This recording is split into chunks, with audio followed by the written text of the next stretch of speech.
తెలుగువారి number 1 choice Telugu matrimony. జిల్లాల విభజన సమయంలో జరిగిన లోటుపాట్లను సరిదిద్దడానికి ప్రభుత్వం మంత్రులతో కమిటీ ఏర్పాటు చేసింది. ప్రస్తుతం దానికి సంబంధించి సంప్రదింపులు జరుగుతున్నాయి. మరోవైపు అంబేద్కర్ కోనసీమ జిల్లాలో ఉన్న రామచంద్రపురాన్ని కాకినాడలో కలపాలన్న డిమాండ్లు ఊపందుకున్నాయి. గత ప్రభుత్వ హయాంలో జిల్లాల విభజన జరిగినప్పుడు ఒక్కో పార్లమెంట్ నియోజకవర్గం ఒక్కో జిల్లాగా ఏర్పాటు చేశారు. ఉమ్మడి తూర్పుగోదావరి జిల్లా 3 జిల్లాలుగా మారింది.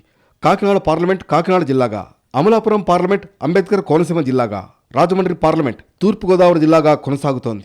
జిల్లాలో ఉన్న మరో నియోజకవర్గం రంపచోడవరం అల్లూరు జిల్లాలోకి వెళ్ళింది. అయితే జిల్లాల విభజన శాస్త్రీయంగా జరగలేదని ప్రభుత్వం భావించింది. దానికి అనుగుణంగా అభ్యంతరాలు స్వీకరించాలని మంత్రులతో కమిటీని ఏర్పాటు చేసింది. జిల్లా కేంద్రం అమలాపురానికి రామచంద్రపురం 60 కిలోమీటర్ల దూరంలో ఉంటుంది. లేదంటే గోదావరిలో పంటు మీద ప్రయాణం చేసి వెళ్లాల్సి ఉంటుంది. అదే అమలాపురానికి కాకినాడ జిల్లా కేవలం 25 కిలోమీటర్ల దూరం మాత్రమే ఉంటుంది. ఇక రామచంద్రపురం ప్రజలు కాకినాడలోనే తమ రోజువారీ పనులు చేసుకుంటూ ఉంటారు. ప్రభుత్వం జిల్లాల విభజన విషయంలో మరింత అధ్యయనం చేయడంతో పాటు తమను కాకినాడ జిల్లాలో కలపాలన్న డిమాండ్లు వినిపిస్తున్నాయి.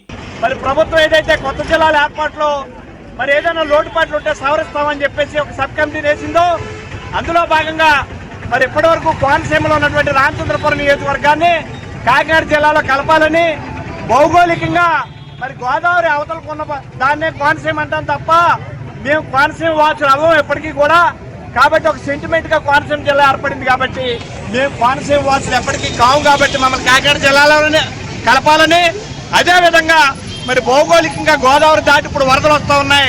మరి పంటి దాటి మరి అమలాపురం వెళ్ళాలంటే చాలా కష్టతరమైనటువంటి పని. ఇక్కడి ప్రజా సంఘాలు, పార్టీలు, ప్రజలు కలిసి జేఏసీగా ఏర్పడ్డారు. ప్రభుత్వం ఏర్పాటు చేసిన మంత్రుల కమిటీకి తమ అభ్యంతరాలను చెప్పడానికి సిద్ధమవుతున్నారు. కోనసీమ జిల్లా అంటే గోదావరి అవతలకు ఉన్నవాళ్లు మాత్రమే అని, తాము ఇటువైపు ఉన్నాం కాబట్టి తమను కాకినాడలో కలపాలని కోరుతున్నారు. ఇప్పటికే నియోజకవర్గంలో ఉన్న ఎమ్మెల్యే, ఎంపీ, ఇతర ప్రజాప్రతినిధుల దృష్టికి తీసుకువెళ్లారు. మున్సిపాలిటీలు, గ్రామాలు, మండలాల్లో తమను కాకినాడ జిల్లాలో కలపాలని తీర్మానాలు చేయించడానికి సిద్ధమవుతున్నారు. ప్రభుత్వం తమ వాదనను పరిగణలోకి తీసుకోకపోతే ఆందోళనను ఉధృతం చేస్తామని గట్టిగానే చెబుతున్నారు. కమిటీ తక్షణం ఏదైతే రామచంద్రపురం నియోజకవర్గం ఉందో కాకినాడ జిల్లాలో కలపాలనే మా డిమాండ్.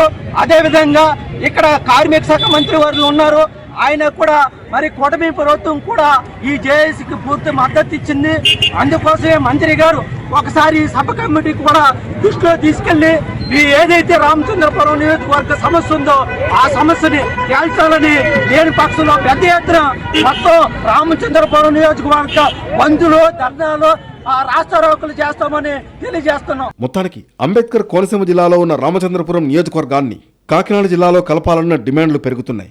గతంలో జరిగిన తప్పును సరిదిద్ది తమను కాకినాడలో కలపాలని కోరుతున్నారు ఇక్కడి ప్రజలు.